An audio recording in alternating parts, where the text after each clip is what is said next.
Francisco de Assis Chateaubriand Bandeira de Melo, mais conhecido como Assis Chateaubriand ou apenas Chateau, foi um dos homens públicos brasileiros mais influentes entre as décadas de 40 e 60. Ele, que foi jornalista, escritor, empresário, advogado, professor de direito e político, ficou conhecido por ser um magnata das comunicações no Brasil. Nesse episódio, eu vou te contar mais sobre quem foi Assis Chateaubriand e a importância dele para a televisão brasileira. Eu sou Júlia Viana e esse é o Sobretudo.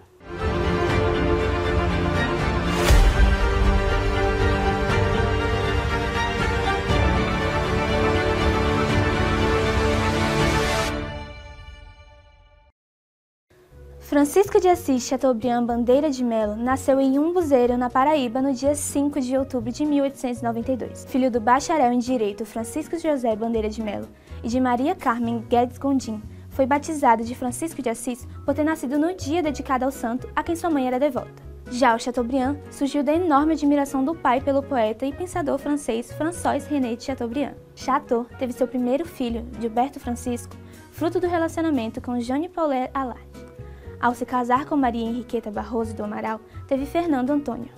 Em 1934, Chateaubriand se uniu a uma jovem de nome Corita e teve uma filha chamada Teresa Cunha, a qual ficou sob sua paternidade por meio da Lei Teresoca, que determinava a guarda dos filhos nascidos fora do casamento para o pai, enquanto eles ainda fossem menores de idade. Durante a infância, estudou em casa com professores particulares, época em que aprendeu francês e alemão. Aos 12 anos, fez teste de admissão para o ginásio da Escola Naval de Recife, onde passou a se interessar por leitura. Em 1906, com 14 anos, teve a sua primeira experiência no meio jornalístico ao escrever para o jornal de Pedro Avelino, o Pernambuco.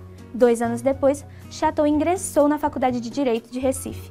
Ainda durante esse período, trabalhou no Diário de Pernambuco. Em 1913, terminou o bacharelado em Direito, mas continuou exercendo jornalismo ao se tornar editor e redator-chefe do jornal Estado de Pernambuco.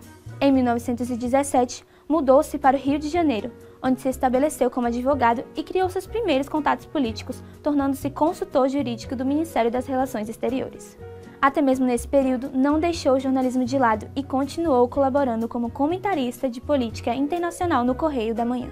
Em 1920, viajou para a Europa e, ao retornar, dedicou-se à advocacia para levantar capital a fim de comprar um jornal. Em 1924, assumiu a direção do O Jornal, e no mesmo ano conseguiu comprá-lo com a ajuda de recursos financeiros de Barões do Café. 6 meses depois, adquiriu seu segundo jornal e, a partir de então, começou a construir seu império jornalístico, que mais tarde passou a ser conhecido como Diários Associados. Em 1927, fundou a revista O Cruzeiro com apoio financeiro de Getúlio Vargas, na época ministro da Fazenda. Por simpatizar com ele, Chateaubriand participou como soldado do movimento revolucionário de 1930, que levou Vargas ao poder. Isso o fez ganhar inúmeros favores que incluíram a concessão de empréstimos à cadeia dos Diários Associados. Chateau fundou em 1931 a Agência de Notícias Meridional, que fornecia informações para seus próprios jornais e vendia para outros. Em 1932, desvinculou seu apoio ao governo provisório após apoiar a Revolução Constitucionalista de São Paulo. Também promoveu campanhas em seus jornais contra a ANL. Com a crise do Estado Novo, Chateau defendeu o retorno ao regime democrático por meio dos Diários Associados. Em 1947, fundou o Museu de Arte de São Paulo, que inicialmente funcionava na sede dos Diários Associados e possui uma coleção de pinturas de grandes artistas europeus. Em 1950, Chateaubriand investiu em uma nova frente de atuação ao inaugurar a TV Tupi em São Paulo. Esta foi a primeira estação de televisão da América Latina. Para incentivar seu novo negócio, Chateau comprou 200 televisores e trouxe para o Brasil. Estes foram instalados pela cidade de São Paulo para que a população assistisse às transmissões da TV Tupi.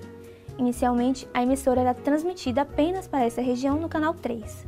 A primeira transmissão aconteceu no dia 18 de setembro de 1950, às 17h30, e iniciou com a frase: "Boa noite, está no ar a televisão brasileira". Em 20 de janeiro de 1951, a TV chegou ao Rio por meio da TV Tupi do Rio de Janeiro.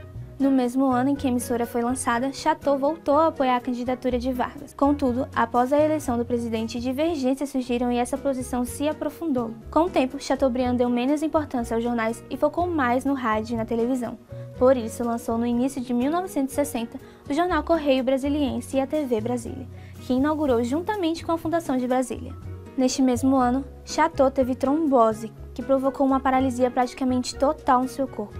Após isso, começou a se preocupar com a continuidade do seu império e por isso distribuiu 49% das ações que possuía dentro da cadeia dos Diários Associados a 22 de seus funcionários, dentre eles 2 filhos. Em 1962, decidiu doar os 51% restantes das ações para os seus funcionários, mas dessa vez excluiu seus filhos da partilha. Mesmo debilitado, Chateau continuou a escrever e defender candidaturas de político, mas, com a radicalização do governo Goulart, ele fez de sua casa um dos centros de conspiração contra o governo através da atuação dos Diários Associados. Após a vitória do movimento, ele lançou em São Paulo a Campanha do Ouro para o Bem do Brasil, a qual convocou a população a doar suas joias para auxiliar o pagamento da dívida externa do país. Em 1965, teve um distúrbio das coronárias e seu estado de saúde se agravou seriamente, vindo a falecer em São Paulo no dia 4 de abril de 1968. Chateau foi velado ao lado de 2 pinturas, de Tiziano e de Renoir. Segundo o organizador do acervo do MASP, Pietro Maria Bardi, essas obras simbolizaram as 3 coisas que Chateaubriand mais amou na vida: o poder, a arte e a mulher. Após a sua morte, João Calmon, que era vice-presidente dos Diários Associados, tornou-se presidente da empresa. Entretanto, pouco tempo depois, uma crise se instaurou na corporação que foi provocada por divergências com um dos filhos dele, Gilberto. Chateau sempre teve relações conturbadas e cheias de conflitos com seus filhos e inimigos declarados. Também foi conhecido por chantagear as empresas que não anunciassem em seus veículos e por promover aqueles que simpatizava. Apesar de ter sido uma figura polêmica e controversa, Assis Chateaubriand foi um dos homens mais influentes do Brasil, que ao fim de sua vida contou com cerca de 34 jornais, 36 emissoras de rádio, 18 estações de televisão, uma agência de notícias, uma revista semanal e outra mensal, além de várias revistas infantis e uma editora. Atualmente, o condomínio acionário dos Diários Associados conta com 8 jornais, uma revista, 7 rádios, 6 emissoras de TV, 6 websites e outras 4 empresas. Obrigada por acompanhar o Sobretudo de hoje. No próximo episódio, falaremos sobre quem foi Roberto Marinho e sua influência na TV brasileira. Até mais!